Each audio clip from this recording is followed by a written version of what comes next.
ஓம் சாந்தி. இன்று அறிவோமா ஆன்மீகம் பகுதியில் உண்மைத்தன்மையின் அதாவது சத்தியத்தின் மகத்துவம் என்கிற தலைப்பை பற்றி பார்க்கலாம். மனமும் புத்தியும் ஒரு நிலையில் இருக்க வேண்டுமானால் நாம் சத்தியத்தில் நிலைத்திருக்க வேண்டும். மனதிற்கும் புத்திக்கும் சத்தியம்தான் விருப்பமானது. நாம் நம்முடைய பழக்கத்தினால் அசத்தியமும் தேவை என்று நினைக்கிறோம். அசத்தியத்தை நாம் எடுத்துக்கொள்வதனால் நம்முடைய புத்தி தவறை சரி என்று ஏற்றுக்கொள்ள ஆரம்பிக்கிறது. தவறான தீர்மானங்களை எடுக்கிறது. எவ்வளவுதான் பிறர் இது சரியானது இல்லை என்று புரிய வைத்தாலும் சரியானதை, சத்தியத்தை தவறு என்று நம்முடைய புத்தி நிரூபணம் செய்யும்.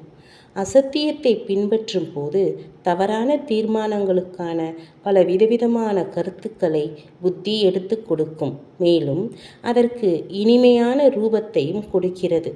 எனவே சத்தியத்தை அசத்தியம் என்று நிரூபணம் செய்வதில் மிகவும் புத்திசாலியாக இருக்கிறார்கள். ஆனால் அசத்தியத்திற்கும் சத்தியத்திற்கும் உள்ள முக்கியமான வித்தியாசம் என்ன? அசத்தியத்தினுடைய வெற்றி குறுகிய காலத்திற்கானது. சத்தியத்தின் தோல்வியும் குறுகிய காலத்திற்கானதுதான். மேலும் வெற்றி என்பது நிரந்தரமானது. அசத்தியத்திற்கு குறுகிய கால வெற்றி கிடைக்கின்ற நேரத்தில் மகிழ்ச்சி அடைகிறார்கள்.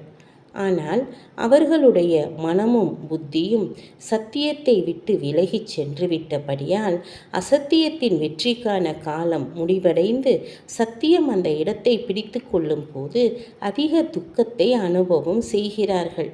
சத்தியத்தை விட்டு விலகுகிறோம் என்றால் நிரந்தரமாக அனைத்து விதமான சுகங்களிலிருந்தும் விலகுகிறோம் என்று அர்த்தமாகும்.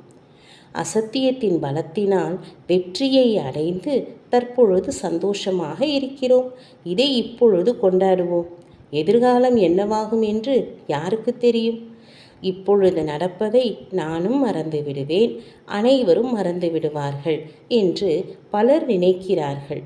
ஆனால் எதிர்காலம் என்பது நிகழ்காலத்தின் நிழலாகும். நிகழ்காலம் இல்லாமல் எதிர்காலம் உருவாகாது. எனவே நிகழ்காலத்திலும் எதிர்காலத்திலும் நிரந்தரமான மகிழ்ச்சியை அனுபவம் செய்ய வேண்டுமென்றால் சத்தியத்தின் மார்க்கத்தை தேர்வு செய்ய வேண்டும். இவ்வாறு சத்தியத்தை தேர்வு செய்வதன் மூலம் நம்முடைய மனதும் புத்தியும் உயர்ந்த சத்தியமான இறைவனின் அருகாமையை அனுபவம் செய்கிறது.